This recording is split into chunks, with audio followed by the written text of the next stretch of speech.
Hello everyone, welcome to our YouTube channel Rezangla education. मैं हूं नीलम, आपकी बॉटनी टीचर। और हम फिर स्टार्ट करते हैं अपना नेक्स्ट टॉपिक, जो कि दिख रहा है आपको, डबल फर्टिलाइजेशन। ये एक इम्पॉर्टेंट टॉपिक है फर्टिलाइजेशन के अंडर। जब हम फर्टिलाइजेशन पढ़ रहे होते हैं प्लांट्स में, तब हमें ये टॉपिक पढ़ना पड़ता है। अब फर्टिलाइजेशन और इसमें क्या डिफरेंस है ये देखेंगे इसी सेशन में। उससे पहले हम ये देख लेते हैं कि हमने लास्ट सेशन में क्या कवर किया था। तो प्री फर्टिलाइजेशन इवेंट्स हम सारे कंप्लीट कर चुके हैं। तो अब हमारे पास फर्टिलाइजेशन बचा है और post fertilisation events.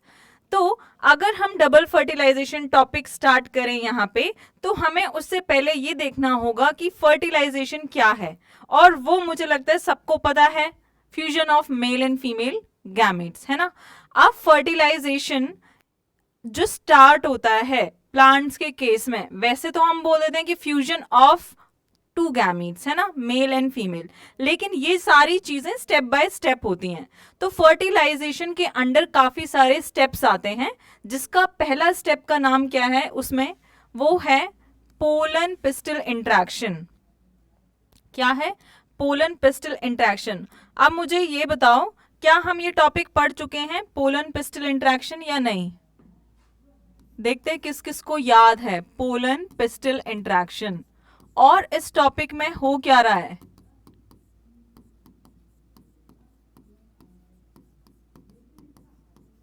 Pollen pistol की बातें, उन दोनों के बीच में बातें हो रही हैं, और कैसे हो रही हैं हम ऑलरेडी पढ़ चुके हैं। इनका डायलॉग, इनका मैकेनिज्म, कैसे कैसे ये चीजें होती हैं, वो हम पढ़ चुके हैं।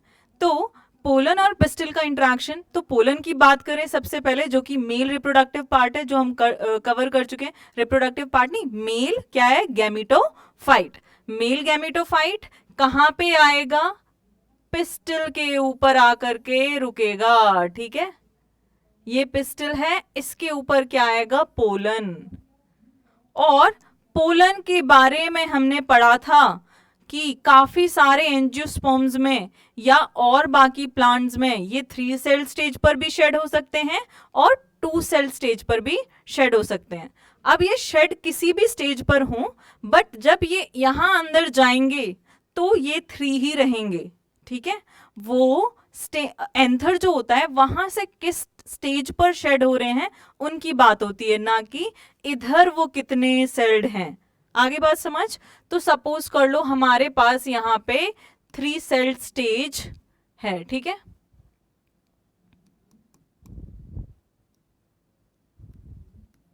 थ्री सेल्ड है ये यहाँ पे। है पोलन ट्यूब।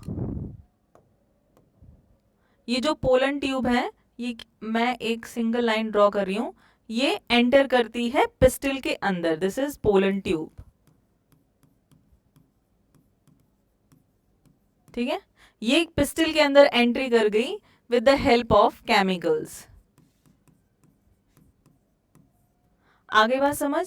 अब यहाँ पे आगे क्या होता है, पोलन ट्यूब बनाता कौन है, फिर हमारे पास और कौन सी सेल्स हैं पोलन ग्रेन के अंदर, वो देख लेते हैं। जिसके लिए हमें पढ़ना पड़ेगा क्या? सेकंड वाला टॉपिक, जो कि इसके अंदर क्या है, इसके अंदर है बेसिकली एक और चीज। जब पोलन ट्यूब एंट्री करेगी किसके अंदर? ओव्यूल के अंदर एम्ब्रियो होता है या कहाँ होता है? पहले बताओ। ओवरी होती है, ओवरी के अंदर क्या होता है? ओव्यूल होता है, ओव्यूल के अंदर क्या बनता है? एम्ब्रियो से। 3 चीजें याद है। तो अब हम पढ़ेंगे एंट्री ऑफ पोलन ट्यूब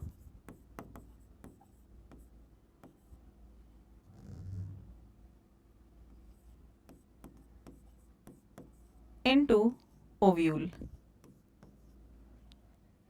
अब entry of pollen tube into ovule, ये बात को ध्यान रखना है। और यहाँ पे एक और इम्पॉर्टेंट चीज जो है वो कनेक्ट करनी है आपको। जब मैंने लास्ट क्लास में पढ़ाया था, तो मैंने ये बताया था कि पोलन ट्यूब कितनी जगह से ओव्यूल के अंदर एंट्री कर सकती है ना।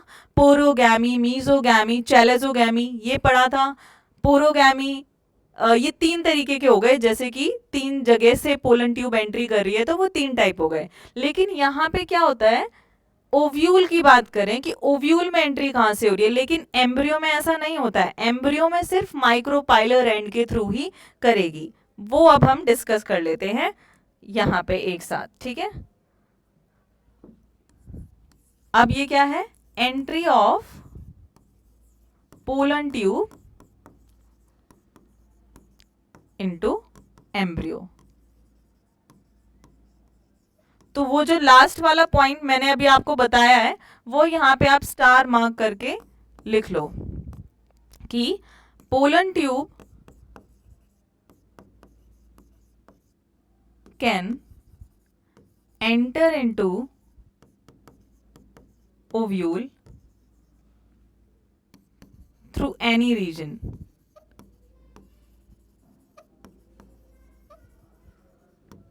But in the embryo sac, it will enter only through the micropylar end. But in embryo sac,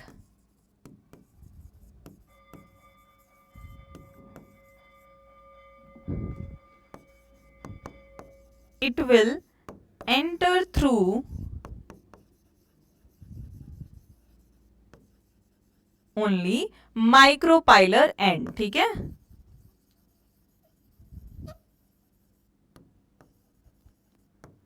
ये बात क्लियर हो गई। तो अब हमें जब क्वेश्चन आए तो हमें ये याद रखना है कि ओव्यूल के केस में वो मीसोगैमी, चैलोसोगैमी या पोरोगैमी की बात करते हैं। एम्ब्रियो सेक में जब पोलन ट्यूब एंट्री कर रही होती है तो हम इन चीजों के बारे में बात नहीं करते हैं। अब हम बना लेते हैं क्या, सबसे पहले ओव्यूल।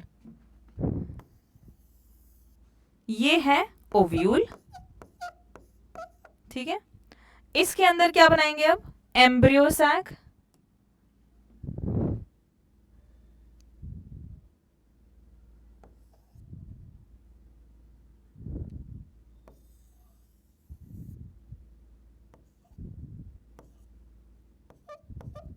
जिसके अंदर हमारे पास कितनी वो हैं, 8, मतलब 7 सेल्ड और 8 न्यूक्लियस हैं। ये हमें याद है, ये 7 सेल्ड 8 न्यूक्लियस,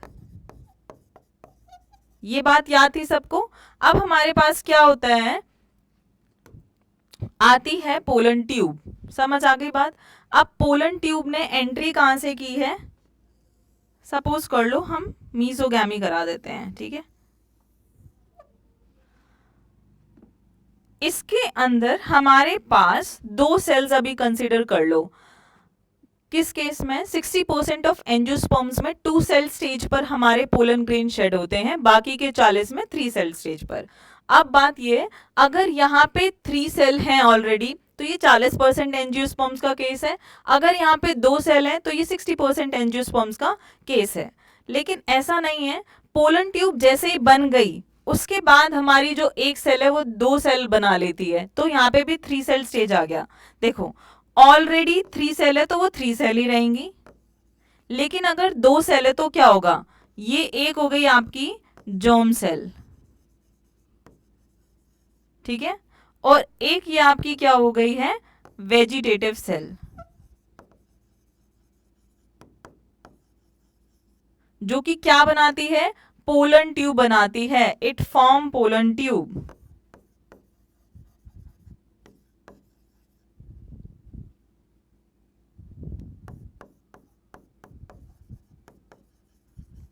ठीक है, ये करती है पोलन ट्यूब फॉर्म। अब आप मुझसे ये कहोगे कि मैम आपने ना यहाँ पे वेजिटेटिव सेल ड्रॉ कर दी है और आपने ये भी बता दिया कि पोलन ट्यूब भी उसने ही बनाया है।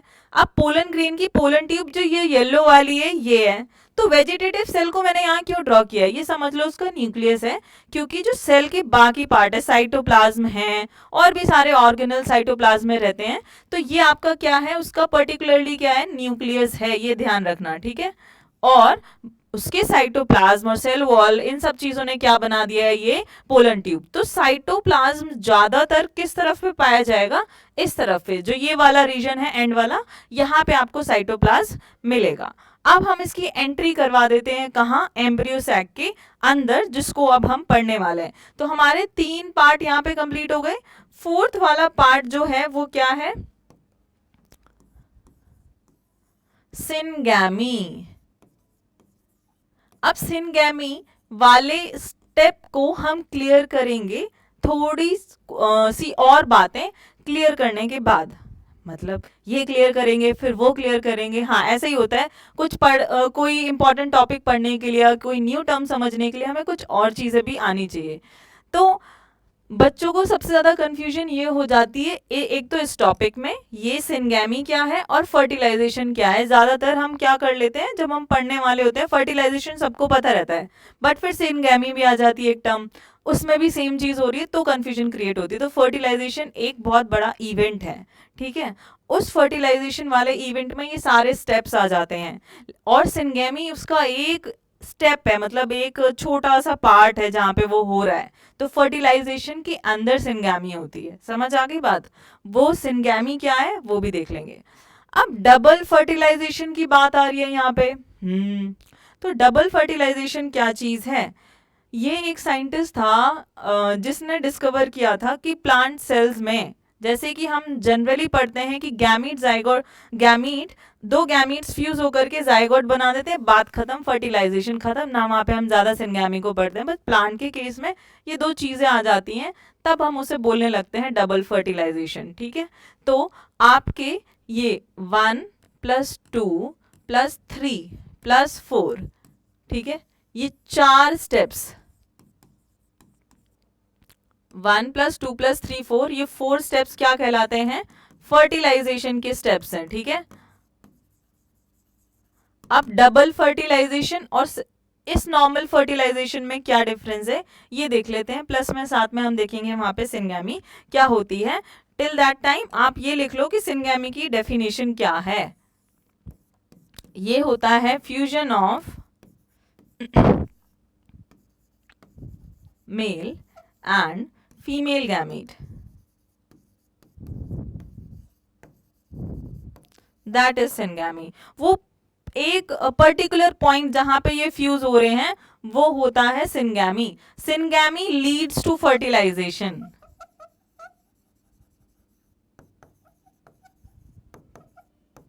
मतलब या तो ये कह लो या फिर ये कह लो सिनगैमी हो गई तो मतलब हाँ फर्टिलाइजेशन कंप्लीट हो चुका है ऑलमोस्ट, ठीक है। तो आगे चलते हैं और पढ़ लेते हैं इस चीज को डिटेल में। तो डबल फर्टिलाइजेशन यहाँ पे हम फिर से लिखेंगे क्योंकि उसको भी हम डिटेल में क्या डबल फर्टिलाइजेशन है क्यों बोल रहे हैं वो आपको समझ आ जाएगा।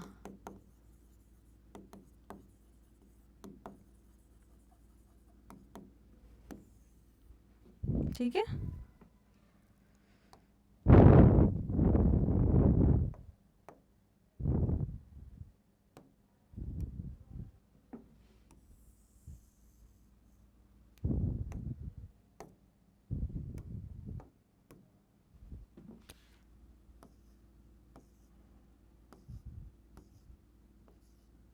आपको 8 सेल याद है, ठीक है। तो अब मैं इसको रीअरेंज करके फिर से बना दूं। वो 8 सेल दिखाने के लिए मैंने ये आपको बनाया है। ये क्या है? सबसे ऊपर बताओ, फटाफट लिखते भी जाया करो कि ये क्या है। मैम पूछती जा रही है, आप अपनी कॉपी में लिख के देख लो कि ये क्या है ना। जब पढ़ा रहे हैं तो आप लिख सकते हो ये क्या है। एंटीपोडाल्स है। आप क्रॉस चेक कर सकते हो कि चीजें आपको याद है या नहीं है। ये क्या है? एंटीपोडाल्स, जो कि किस एंड पर है? चैलेजल एंड पर है। ये किस एंड पर है? चैलेजल एंड पर है। ये किस एंड पर है? चैलेजल एंड पर। अब ये क्या है? एक सेकेंड, याद आ रहे हैं? सेंटर में हमारे पास पोलर न्यूक्लियाई या सेंट्रल सेल, सेंट्रल सेल या फिर पोलर न्यूक्लियाई, ठीक है। उसके बाद सबको याद आ रही होगी नीचे जो सेल्स हैं वो कौन सी हैं। ये मैंने एक तो बीच में जो है वो थोड़ी सी बड़ी बनाई है ना। इसका न्यूक्लियस होता है इस तरफ को और इसका न्यूक्लियस होता है इस तरफ को थोड़ा सा।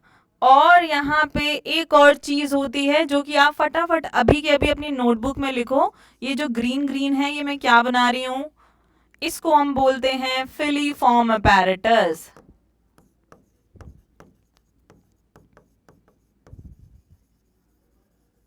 ठीक है। और उसके बाद हमारे पास ये क्या है? 3 में से एक क्या है? ये this is your egg cell. Egg cell is बड़ी, एग सेल इज बड़ी, ये थोड़ी सी बड़ी है और न्यूक्लियस देखो कहाँ पे है, बताऊंगी रीजन क्यों ऐसा है, ठीक है। और ये क्या है आपके दो सिनर्जिड्स, ये हैं आपके सिनर्जिड्स। अब यहाँ पे क्या हो रहा है, ये फिलीफॉर्म अपैरेटस, सिनर्जिड्स, एग्स, ये सारी चीजें हमें पता चल गई फटाफट। मैम ये हम पढ़ चुके हैं, ये हमें याद है, और आप रिकलेक्ट करते जाओ सारे इंपॉर्टेंट पॉइंट्स को। यहाँ से बस हम पोलन ट्यूब को इतना ड्रॉ करेंगे, ठीक है। यहाँ पे दिस इज योर किसका न्यूक्लियस है, न्यूक्लियस किस चीज का बताओ, वेजिटेटिव न्यूक्लियस, ठीक है। और हम दो न्यूक्लियस और ड्रॉ कर देते हैं, एक सेकेंड।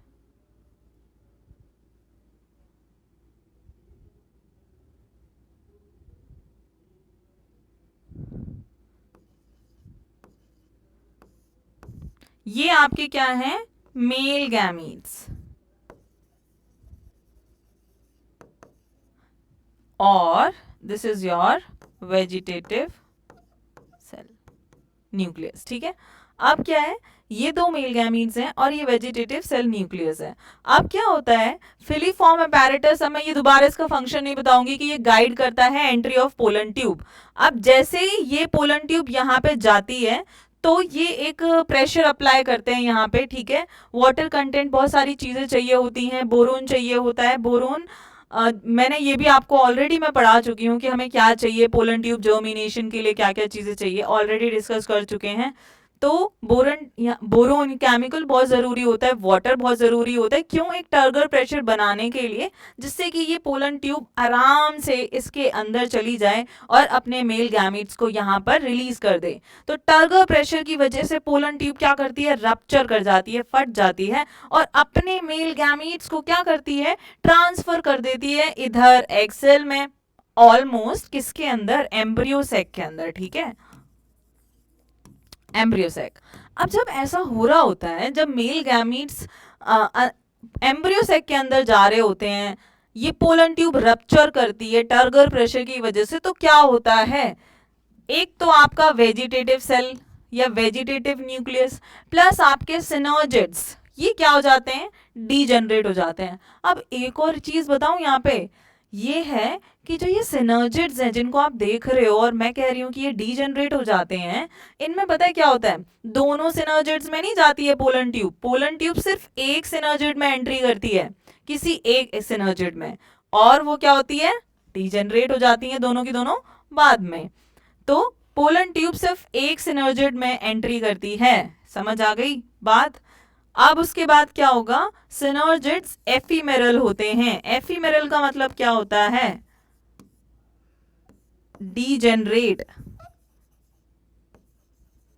ये डीजेनरेट कर जाते हैं। एफीमेरल का मतलब क्या होता है, शॉर्ट लिव्ड, मतलब वो कम टाइम के लिए रहती हैं, ठीक है। ये भी क्या है, एफीमेरल हैं, शॉर्ट लिव्ड, ये भी एफीमेरल है। तो ये बात समझ आ गई। सबसे पहले रिवाइज करते जाओ, पोलन ट्यूब बनी, अगर टू सेल स्टेज पे पोलन ग्रेन शेड हुआ है तो एक सेल पोलन ट्यूब जैसे ही बनेगी, एक सेल दो मेल जर्म सेल बना देगी, उसके बाद अगर तीन है तो वो तीन ही रहेंगी, दो उसमें से मेल गैमीट है, एक वेजिटेटिव सेल है, वेजिटेटिव सेल ने पोलन ट्यूब बना दिया है और न्यूक्लियस अभी भी आपके पास उसका है। उसके बाद यहाँ पे एंट्री करा एक मेल गैमीट, रुक जाओ पिंक कलर का बनाने दो, ठीक है, और एक मेल गैमीट आ जाएगा यहां पर, आ गई बात समझ। तो एक मेल गैमीट ये रहा और एक मेल गैमीट ये रहा, ये कौन सी है, एग सेल, ये फिलीफॉर्म अपैरेटस प्लस आपके दो सिनर्जिड्स, ये गायब हो चुके हैं। हमारे पास बचा क्या क्या है, अब हमारे पास सिर्फ दो चीजें बची हैं। ये वाला पोर्शन देखो आगे, ये क्या कर रहा है यहाँ पे, two polar nuclei, that is 2n, ठीक है। ये क्या बनाएगा, प्लस वन मेल गैमीट, ये क्या बना देगा यहाँ पे, ट्रिप्लॉइड चीज, जिसको हम बोल रहे हैं PEN। तो ये क्या है, ट्रिप्लॉइड है, इसको हम क्या बोल रहे हैं, प्राइमरी एंडोस्पर्म न्यूक्लियस।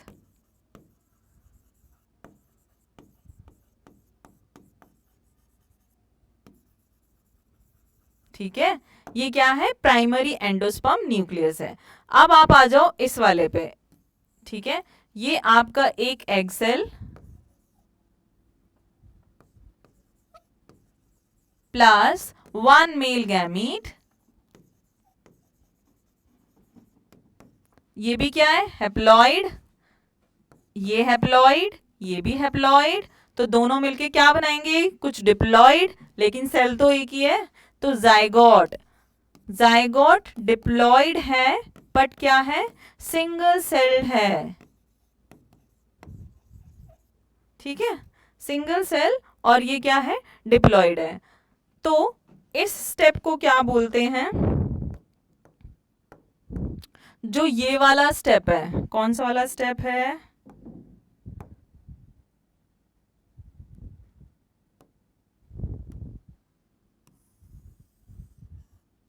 एक सेकेंड,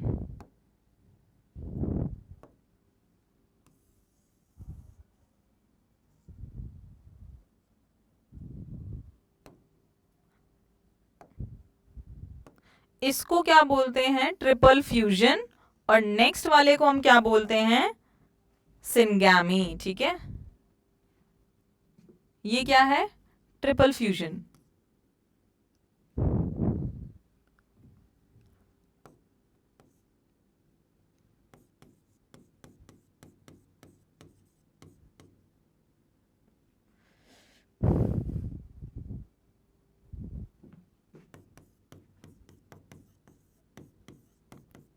ये कहलाता है ट्रिपल फ्यूजन। ट्रिपल तो आपको समझ आ गया होगा, तीन, दो यहाँ पे सेल हैं और एक यहाँ पे, दो न्यूक्लियस यहाँ पे और एक न्यूक्लियस यहाँ पे, तो तीन न्यूक्लियस फ्यूज हो रहे हैं, ट्रिपल फ्यूजन।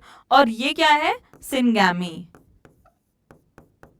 ठीक है। तो डबल फर्टिलाइजेशन कहाँ गया फिर, इन दोनों को टोटल क्या बोला जाता है, डबल फर्टिलाइजेशन, मतलब syngamy plus triple fusion is known as double fertilisation, ठीक है।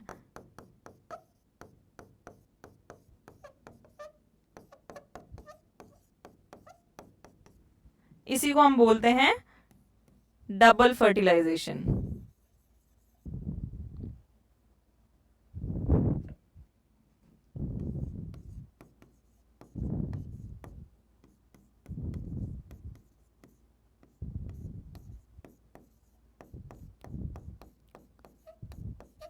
ठीक है, क्योंकि दो बार फ्यूजन हो रहे हैं इसलिए हम इसे बोल रहे हैं डबल फर्टिलाइजेशन। बस ये है कि दोनों थोड़े थोड़े अलग हैं, यहाँ पे तीन चीजें, तीन न्यूक्लियस फ्यूज हो रहे हैं और यहाँ पे दो न्यूक्लियस फ्यूज हो रहे हैं, ये डिफरेंस है ट्रिपल फ्यूजन और सिनगैमी में। और सिनगैमी पूरे फर्टिलाइजेशन का एक छोटा सा स्टेप है जहां पे सिर्फ एग सेल और मेल गैमीट क्या कर रहे हैं, फ्यूज कर रहे हैं। तो ये हमारी चीजें यहाँ तक कंप्लीट हो चुकी हैं, डबल फर्टिलाइजेशन इवेंट पूरा कंप्लीट हो गया है। अब हम आगे चलते हैं और क्या पढ़ लेते हैं, अब हम पढ़ लेते हैं पोस्ट फर्टिलाइजेशन इवेंट्स, ठीक है। तो पोस्ट फर्टिलाइजेशन इवेंट्स पढ़ने के से पहले मैं कुछ साइंटिस्ट के नाम लिखवा देती हूँ जो कि आपको हमेशा ही अच्छे नहीं लगते हैं, बट फिर भी क्या करें, पढ़ना तो पड़ता है, एग्जाम्स में कई बार आ जाता है। तो डबल फर्टिलाइजेशन किसने डिस्कवर किया था या फर्स्ट टाइम किसने कहाँ पे पढ़ा था, तो हमारे एक साइंटिस्ट हैं नवाशिन, ठीक है, और एक गुइगनार्ड थे, ठीक है। इन दोनों ने मिलके क्या करा था, डबल फर्टिलाइजेशन को पढ़ा था, स्टडीड डबल फर्टिलाइजेशन।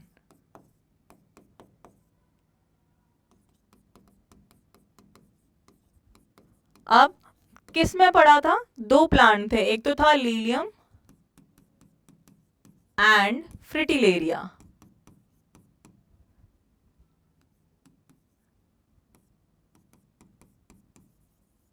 इन दोनों प्लांट्स में नवाशिन एंड गुइगनार्ड ने पढ़ाई करी थी डबल फर्टिलाइजेशन की, ठीक है। और अगर सिनगैमी की बात करें, ये भी बहुत बार पूछ लेते हैं, syngamy was discovered by Strasburger. Burger से याद रख लेना कि सिनगैमी किसने डिस्कवर करी थी, स्ट्रासबर्गर। अब ये नहीं है उठ के फोन बंद करके और चले गए बर्गर खाने, ये किसने डिस्कवर करी थी, स्ट्रासबर्गर ने, और एक प्लांट था मोनोट्रोपा उसके अंदर, ठीक है। चलो आगे चलते हैं और बात कर लेते हैं हम अब पोस्ट फर्टिलाइजेशन इवेंट्स की। और पोस्ट फर्टिलाइजेशन इवेंट्स में भी हम सारे नहीं पढ़ेंगे आज, 4 हैं मेजरली, जिसमें से हम पढ़ेंगे कोई दो नहीं, स्टार्टिंग के 2 पढ़ेंगे हम। गैस करो क्या हो सकते हैं वो, आगे क्या होता है इसके बाद, जाइगोट बनने के बाद।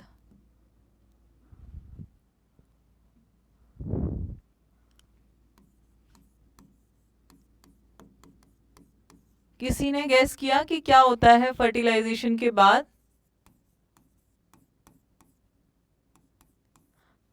अब हमने एक चीज पढ़ी है सबसे पहले, जो कि क्या थी, एंडोस्पर्म बन रहा था, प्राइमरी एंडोस्पर्म न्यूक्लियस, है ना।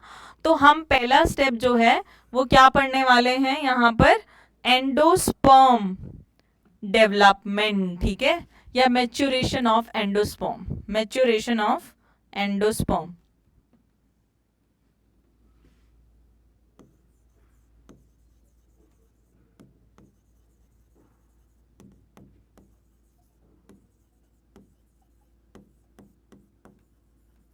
नेक्स्ट है हमारे पास embryo development.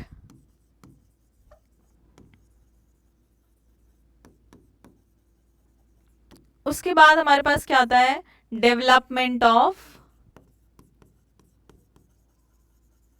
Seed and development of fruit.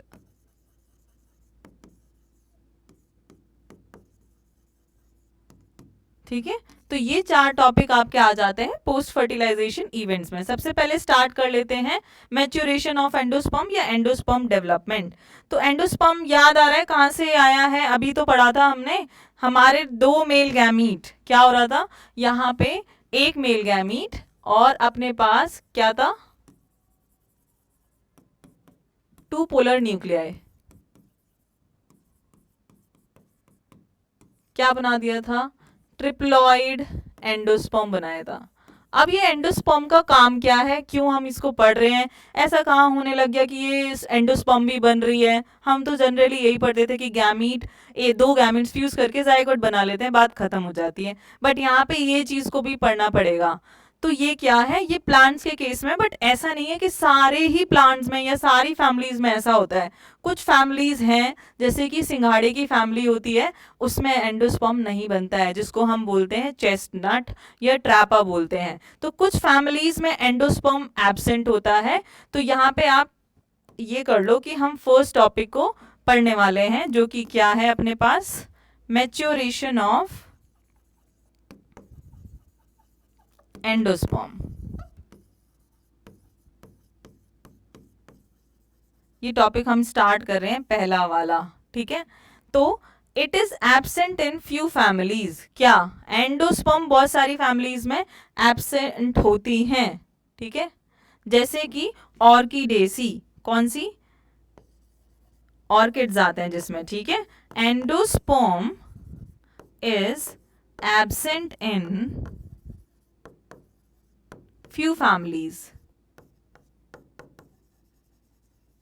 ठीक है, जिसको हम बोल रहे हैं ऑर्किडेसी, पोडोस्टिमेसी,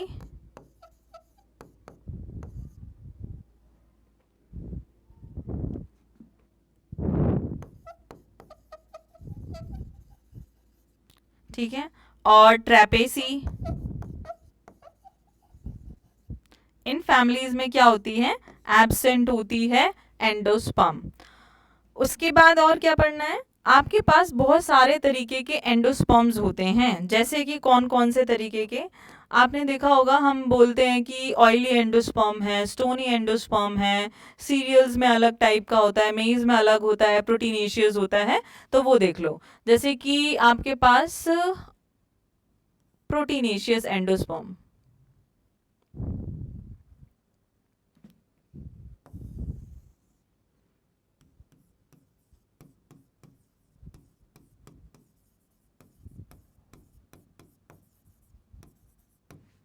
पहला है स्टार्चीस एंडोस्पर्म,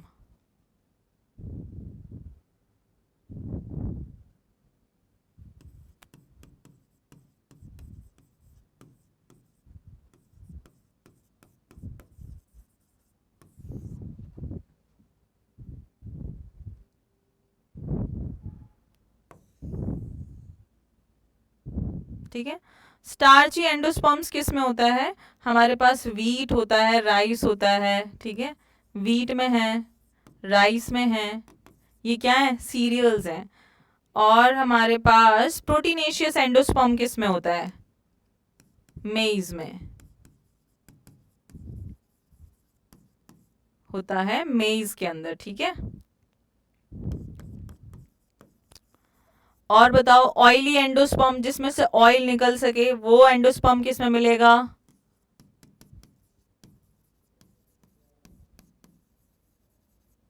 कोकोनट, कैस्टर, इनमें आपको ऑयली एंडोस्पर्म मिल जाएगा। उसके बाद और कौन सा एंडोस्पर्म है हमारे पास? स्टोनी एंडोस्पर्म होता है।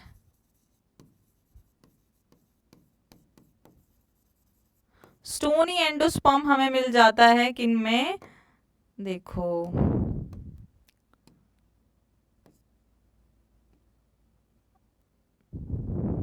डेट पाम,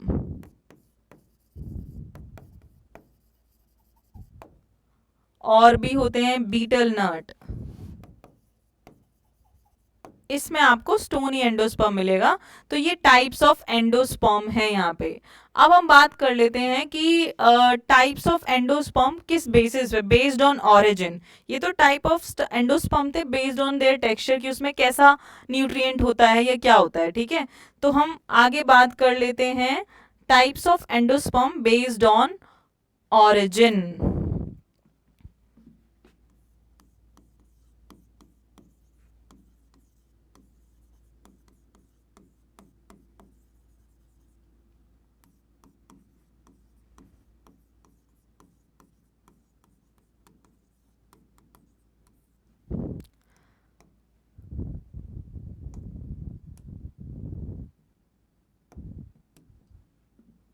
यहाँ पे हमारे पास 3 तरीके के हैं बेस्ड ऑन ऑरिजिन, ठीक है। एक तो होता है हमारे पास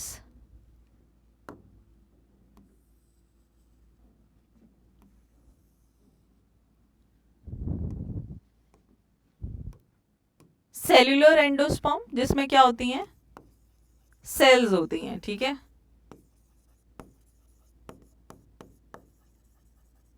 फिर हमारे पास आती है फ्री न्यूक्लियर एंडोस्पर्म,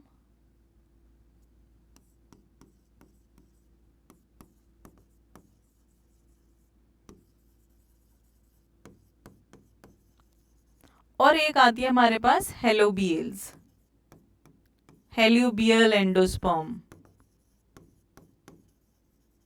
डिफरेंस देखें इनमें क्या क्या है फटाफट। तो देखो, सेलुलर एंडोस्पर्म से समझ आ रहा होगा कि सेल है कुछ, है ना। तो इसमें क्या होता है, जैसे कि आपकी ये एंडोस्पर्म है जो कि क्या थी? ट्रिप्लॉइड थी, ठीक है। इसमें डिविजन्स होते जाएंगे और ये अंदर क्या बनती जाएंगी? प्रॉपर सेल्स बनती जाएंगी, और ठीक है, बात खत्म। अब यहाँ पे ये क्या है? सेल है, ठीक है। अब फ्री न्यूक्लियर एंडोस्पर्म में क्या होता है कि इसमें ना सेल नहीं बनती है, मतलब कैरियोकाइनेसिस तो हो गई, ये इसके अंदर क्या है? न्यूक्लियस बना देते हैं हम डॉट डॉट करके, ये येलो येलो इसके अंदर न्यूक्लियस है। अब यहाँ पे क्या होता है? इसमें न्यूक्लियस ही रहता है, इसमें क्या बनती है? सेल्स नहीं बनती हैं, ये सिर्फ क्या है? न्यूक्लियस है। उसके बाद साइटोकाइनेसिस नहीं हो रही है, कैरियोकाइनेसिस हो रही है, बट साइटोकाइनेसिस नहीं हुई।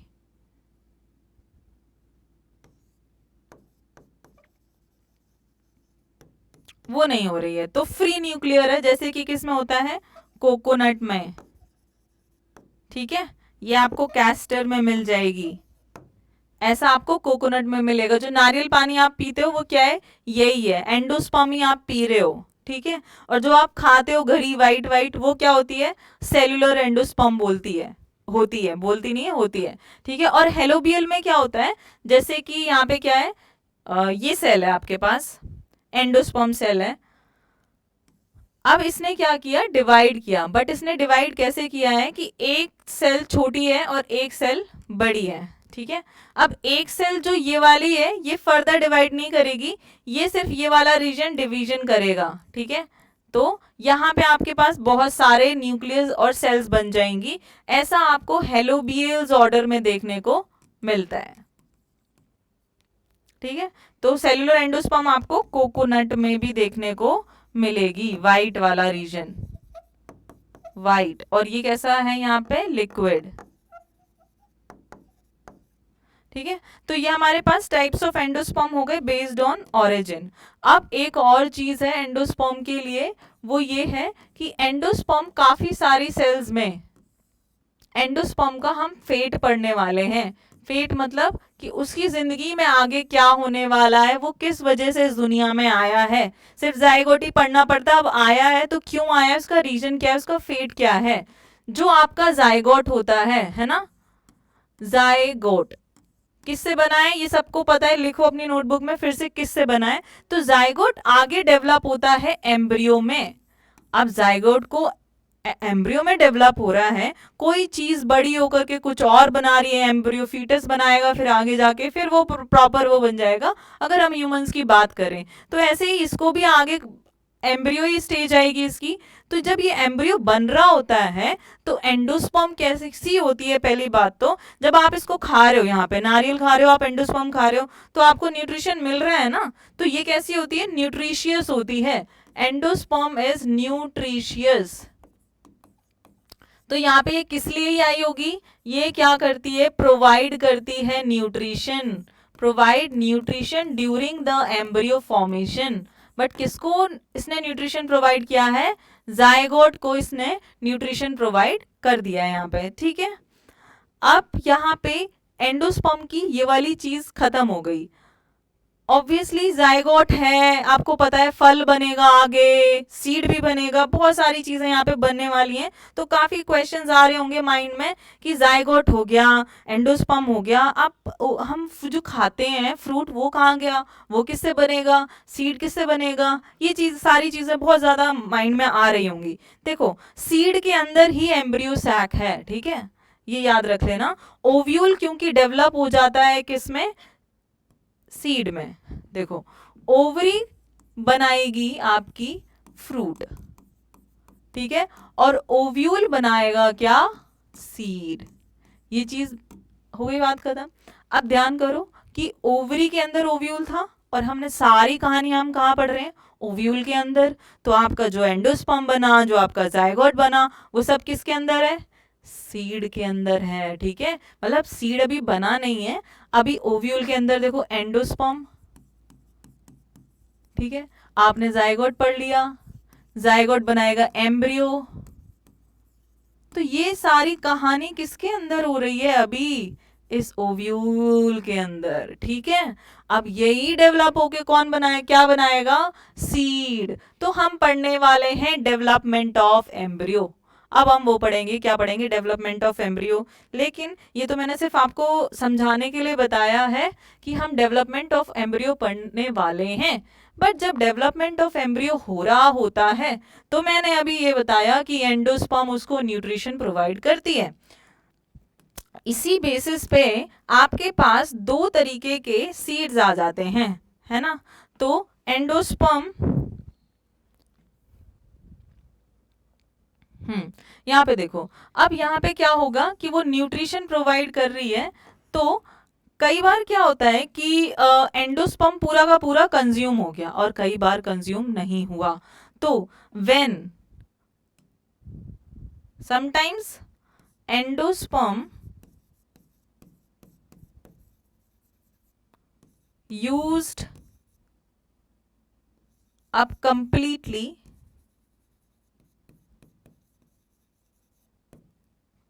during embryo formation।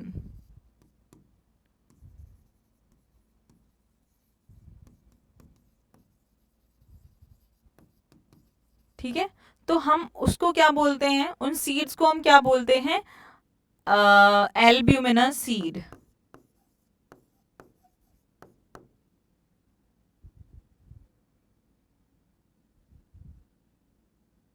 एक सेकेंड, सॉरी, जो एंडोस्पर्म यूज हो गया completely during the embryo formation, हम उसको बोलते हैं non endospermic seed.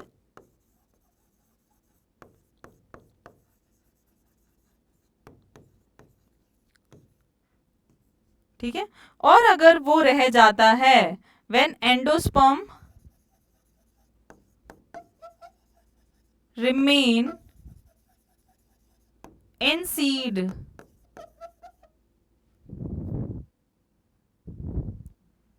remain during embryo formation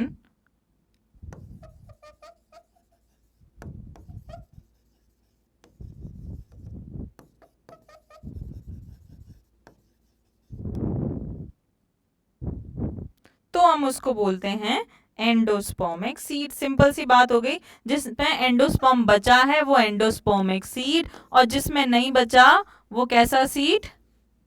non endospermic seed, है ना। तो ये बात हो गई यहाँ पे एंडोस्पर्म्स की। अब जैसे कि बहुत सारे सीड्स हैं जिसमें कंप्लीटली कंज्यूम हो जाता है, वो आपके पास है पी, ठीक है। सीरियल्स भी होते हैं काफी सारे, पी, बीन्स, ओके। अब नारियल में अगर बिल्कुल पानी नहीं है तो एंडोस्पर्म वैसे तो कंप्लीटली यूज हो जाता है उसको बनाने में, हम खाते हैं एंडोस्पर्म, ठीक है, वाइट वाला जो पार्ट होता है। यहाँ पे आपके पास आ गया कैस्टर, कोकोनट, ठीक है। ये एग्जाम्पल्स आप यहाँ पे लिख लेना। तो ये बात यहाँ पे खत्म हो गई इस टॉपिक की। एंडोस्पर्म से रिलेटेड सारी चीजें खत्म हो चुकी हैं। अब हम एक बार बात कर लेते हैं सिंपल से दो टाइप के सीड्स की, जिसका नाम दो टाइप के सीड्स कहाँ से आए, ये दो तरीके के सीड्स क्यों आए हैं, ये दो तरीके के सीड्स वो देख लेते हैं। तो यहाँ पे हम पढ़ते हैं एम्ब्रियो डेवलपमेंट।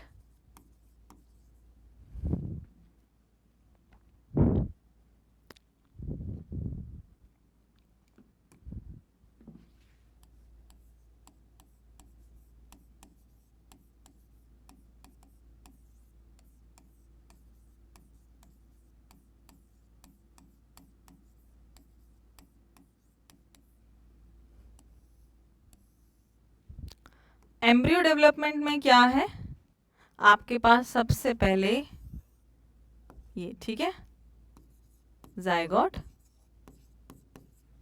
अब जायगोट में क्या हो रहा है, अनइक्वल डिवीजन हो रहा है।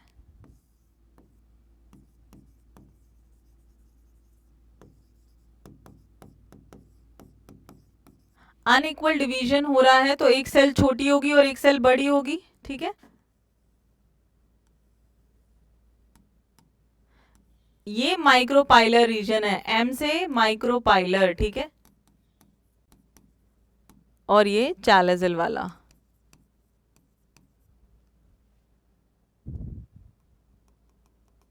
दिखाई दे रहा है ना सही से,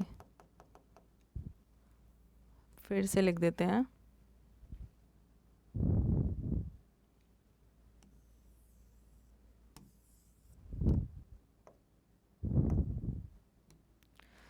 तो इसमें डिवीजन अनइक्वल, एक सेल छोटी और एक बड़ी। ऊपर वाली सेल क्या होती है, एम्ब्रियोनल सेल बोलते हैं इसको हम, और नीचे वाली सेल को हम क्या बोलते हैं, सस्पेंसर सेल। अब दोनों सेल्स में फर्दर डिवीजन होता है, ठीक है। और ये जो बड़ी वाली सेल्स थी ये भी डिवाइड करके क्या बना लेती हैं, इसमें से जो ये सस्पेंसर सेल है इसी में डिवीजन हो रहा है, ठीक है, इसी में डिवीजन हो रहा है। यही सस्पेंसर सेल ने ये चीजें बनाई हैं और ये भी बनाई है। तो सस्पेंसर सेल जब डिवाइड करती है तो ये 6 से 8 सेल्स यहाँ पे होती हैं, इसको हम हाइपोफाइजियल सेल्स बोलते हैं या हाइपोफाइजियल रीजन, ठीक है। और ये वाली सेल क्या होती है, हस्टोरिया होती है, जो कि थोड़ी सी बड़ी होती है एज कंपेयर टू ये बाकी सारे। ये क्या करते हैं, ये जो सीड बन रहा होता है, जो एम्ब्रियो डेवलप हो रहा होता है, उसको अंदर की तरफ ज्वाइन होने में हेल्प करते हैं, जिससे कि वो क्या ले सकें, न्यूट्रिशन ले सकें इससे। ये आपकी एम्ब्रियोनल सेल है, ठीक है। This is the epibasal region, जो कि शूट सिस्टम बनाने में हेल्प करता है। और ये है हाइपोफाइजियल, जो कि आपको रूट सिस्टम बनाने में हेल्प करेगा और ये कौन सा शूट सिस्टम बनाने में हेल्प करेगा। ठीक है, अब कॉटिलिडन्स होते हैं, प्लूम्यूल होते हैं, बहुत सारी चीज़ें याद हैं, वो यहाँ पे बनने वाली हैं। वही चीज़ जो आप रटते रहते हो वही चीज़ धीरे धीरे बन रही हैं, तो ध्यान से सुनते जाओ। इसके बाद अब क्या हुआ, थोड़ी सी ये चीज़ जो डेवलप होती है ये वैसे कौन सी स्टेज है, ग्लोबुलर स्टेज बोलते हैं हम इसको। अब देखो वो सेम चीज़ हम यहाँ पे ड्रॉ करेंगे। ठीक है, एक हस्टोरिया प्लस ये एम्ब्रियोनल सेल जो थी डिवाइड कर करके कैसी डिवाइड हो चुकी है, ऐसी बन चुकी है। ये कौन सी होती है, हार्ड स्टेज, क्योंकि यहाँ पे हमारा जो ये बेसिकली आपका शूट सिस्टम बनाने वाला है। तो प्लम्यूल और कॉटिलिडन्स, शूट सिस्टम में क्या आता है, प्लम्यूल प्लस कॉटिलिडन।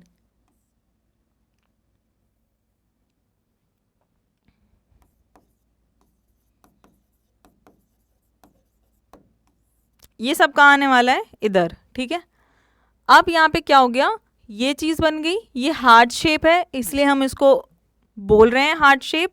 आगे आपकी एक और कौन सी स्टेज आ जाती है, टॉर्पेडो स्टेज। ठीक है, यही चीज़ थोड़ा और कॉटिलिडन जैसा स्ट्रक्चर ले लेती है, जिसको हम बोलते हैं टॉर्पेडो स्टेज।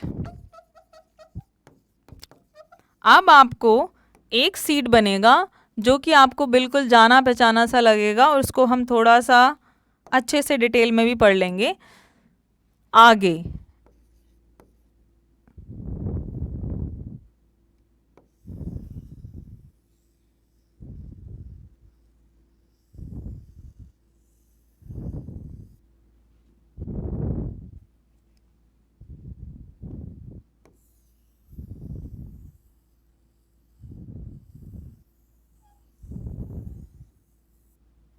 ठीक है, यही चीज डेवलप हो गई, ये देख रहे हो, ये कॉटिलिडन अब कंप्लीटली डेवलप हो चुके हैं।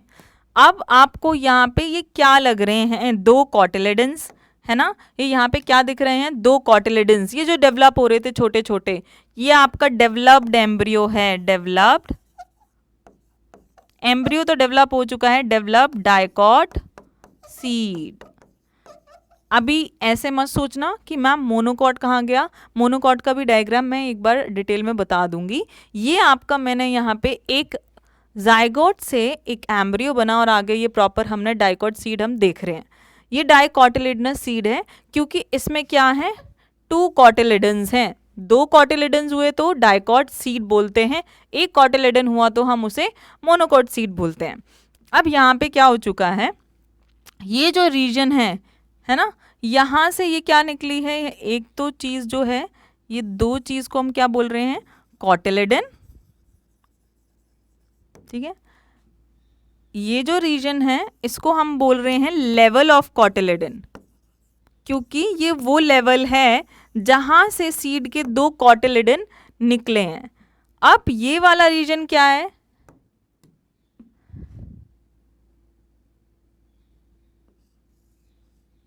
This is plumule. ठीक है, और इस रीजन को क्या बोल रहे हैं, जो ये मैंने ग्रीन ग्रीन डॉट डॉट लगाया है, इसको हम बोल रहे हैं एपिकोटाइल। क्यों बोल रहे हैं एपी, एपी मतलब अबव और कोटाइल मतलब कॉटिलिडन। जो लेवल ऑफ कॉटिलिडन है उसके ऊपर वाला रीजन तो यही है, इसलिए हम इसको क्या बोल रहे हैं, एपिकोटिलिडन। ठीक है, एपिकोटल रीजन। और इसके नीचे वाला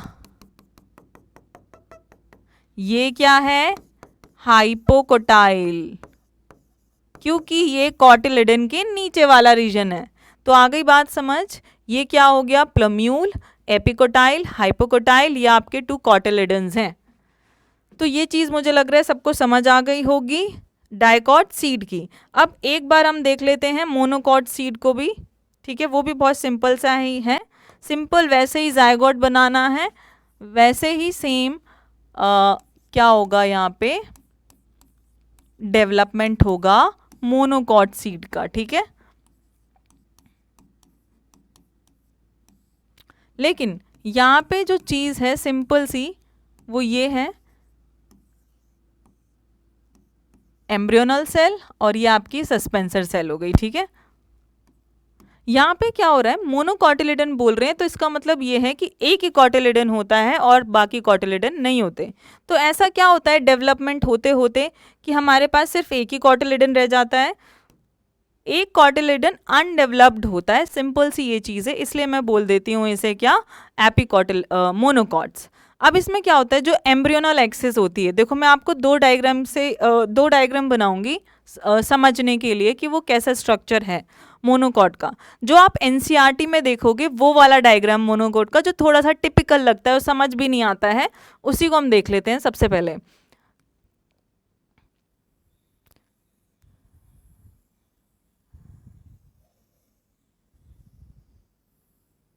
ठीक है, अब इसके अंदर क्या होता है, ये एंडोस्पर्म,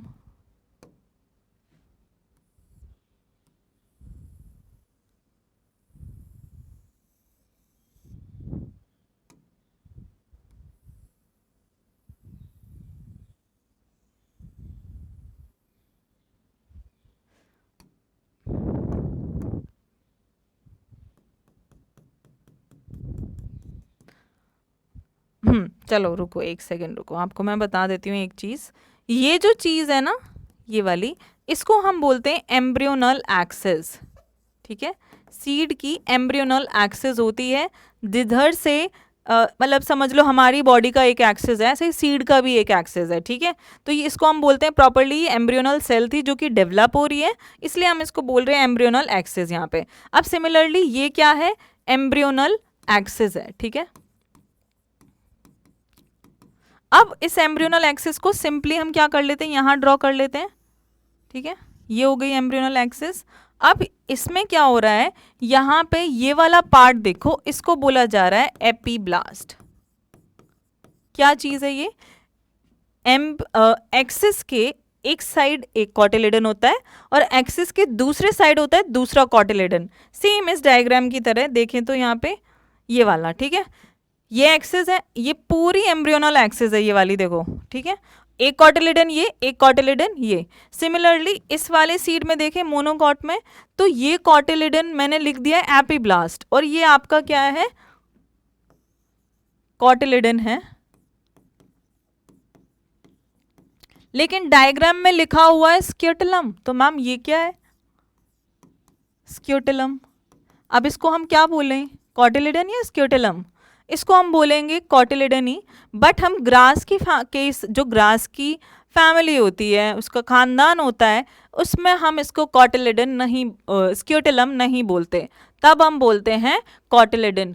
तो एक और स्टेटमेंट लिखो अपनी नोटबुक में कि scutellum is only present in the grass family और we will only call cotyledon scutellum in case of grass family. बाकी सब में हम इसको कॉटिलिडन ही बोलेंगे। तो एनसीईआरटी ने लिख दिया, तो बच्चे सोचते हैं नहीं इसमें कॉटिलिडन नहीं होता है, इसमें स्क्यूटलम होता है। नहीं, उसी कॉटिलिडन को ग्रास की फैमिली के केसेस में स्क्यूटलम बोलते हैं। अब ये क्या है, रेमिनेंट ऑफ कॉटिलिडन, मतलब कॉटिलिडन यहाँ पे डेवलप ही नहीं किया है, अनडेवलप्ड कॉटिलिडन बोल दो या बचा हुआ कॉटिलिडन बोल दो, इसको बोलते हैं एपीब्लास्ट। तो ये वाला डेवलप नहीं हुआ है, तो ये आपका हो गया एपीब्लास्ट और एक आपका कॉटिलिडन अच्छे से डेवलप हो चुका है। आगे बात समझ, वही चीज़ें मैं ड्रॉ करती जा रही हूँ समझाने के लिए।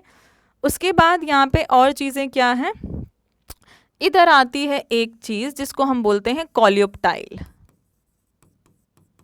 मतलब ये आपका शूट सिस्टम डेवलप करने में हेल्प करेगा, ठीक है। यहां पे क्या है,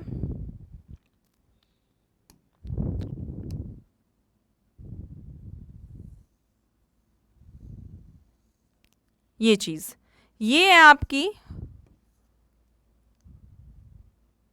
रूट कैप, ठीक है। ये क्या है, कॉलियोराइजा, जो कि क्या डेवलप करेगा, रूट्स सिस्टम, ठीक है। रेडिकल,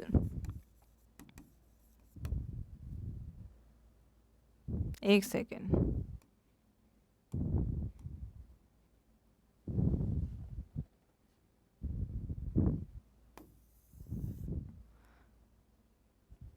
रेडिकल हमारा बनाता है रूट सिस्टम, जैसे कि कॉलियोप्टाइल यहाँ पे आपका शूट सिस्टम या प्लांट की जो पार्ट हैं बाकी के रूट सॉइल के अबव होते हैं वो सारे हमारे उधर से जनरेट होंगे। रेडिकल यहाँ पे रूट सिस्टम बनाता है। कॉलियोराइजा अनडेवलप्ड शीथ होती है, ठीक है, जो कि क्या करती है, कवर करती है रूट्स को, और ये आपकी क्या है, रूट कैप है। ये हो गया स्क्यूटलम, ये हो गई एम्ब्रियोनल एक्सिस, ये आपका हो गया कॉलियोप्टाइल, ठीक है। तो ये सारी चीज़ें यहाँ पे क्लियर हो गई। ये आपका स्क्यूटलम,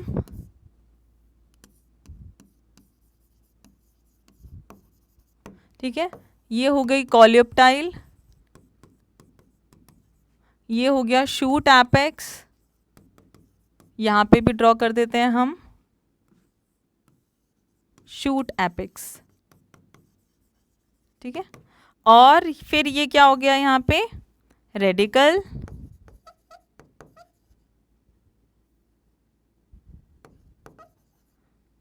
फिर हमारे पास क्या होती है एक और चीज, कॉलियोराइजा, प्रोटेक्टिव लेयर, और ये क्या है, रूट कैप यहाँ पे, ठीक है। और ये हमारा स्क्यूटुलम, जो कि एक कॉटिलेडन है, ये दूसरा कॉटिलेडन डेवलप नहीं हुआ। तो ये सारी चीज़ें हमने अभी तक पढ़ ली हैं, सारे सीड्स के बारे में, post fertilisation events, double fertilisation, यहाँ से हमने स्टार्ट किया था, ठीक है। तो फर्टिलाइजेशन के अंदर 4 स्टेप्स आ गए, उन 4 स्टेप्स को हमने पढ़ा जिसके अंदर सिंगैमी आ रहा था। फिर हमने पढ़ा डबल फर्टिलाइजेशन है क्या, यह आपका एम्ब्रियोसेक, एम्ब्रियोसेक में 7 सेल 8 न्यूक्लियस, किसका फ्यूजन किसके साथ हुआ, आपका जाइगोट बना, यहाँ पे आपका एंडोस्पर्म बना, ठीक है। और उसके बाद हमारा इन दोनों को मिला के हम बोल देते हैं डबल फर्टिलाइजेशन। नेक्स्ट हमारे पास क्या था, पोस्ट फर्टिलाइजेशन इवेंट्स पढ़ रहे थे। तो इसमें हमने ये 2 पढ़ चुके हैं, maturation of endosperm and embryo development, ये दोनों पढ़ेंगे नेक्स्ट क्लास में। तो यहाँ पे हमने टाइप्स ऑफ एंडोस्पर्म पढ़े, ठीक है, बेस्ड ऑन ऑरिजिन और बेस्ड ऑन कि वो किसी सीड में यूज़ हो रहे हैं या नहीं हो रहे हैं, तो क्या है। उसके बाद हमने पढ़ा यहाँ पे डेवलपमेंट ऑफ एम्ब्रियो। तो एम्ब्रियो डेवलपमेंट में हमने डाइकोट डेवलपमेंट इन डिटेल पढ़ा, ठीक है, जिसमें सेम चीज़ होती है, बस डाइकोट में 2 कॉटिलेडन्स बनते हैं और मोनोकॉट में क्या बनता है, एक ही कॉटिलेडन बनता है, बाकी सारी चीज़ें क्या है, सेम है। तो ये वाली पोर्शन ऑलमोस्ट ये चैप्टर कंप्लीट हो गया है। आप अच्छे से नोट्स को रिवाइज करते हुए एनसीईआरटी को पढ़ो और क्वेश्चन भी सॉल्व करते रहो। उसके बाद हम लास्ट वाला पोर्शन और करने वाले हैं, जो कि थोड़ा सा इंटरेस्टिंग भी होगा। तो ये सारी चीज़ें पढ़ के आना नेक्स्ट क्लास में, तब आपको वो लास्ट वाला टॉपिक भी अच्छे से समझ आ जाएगा। और अगर कोई डाउट है तो आप कमेंट बॉक्स में लिख दिया करो, जो कि हम ऑलमोस्ट सॉल्व कर देंगे वहीं पर ही, ठीक है। और क्वेश्चंस सॉल्व करते रहना, तो कॉन्सेप्ट साथ के साथ क्लियर होते रहेंगे। चलो मिलते हैं नेक्स्ट क्लास में, till that time good bye.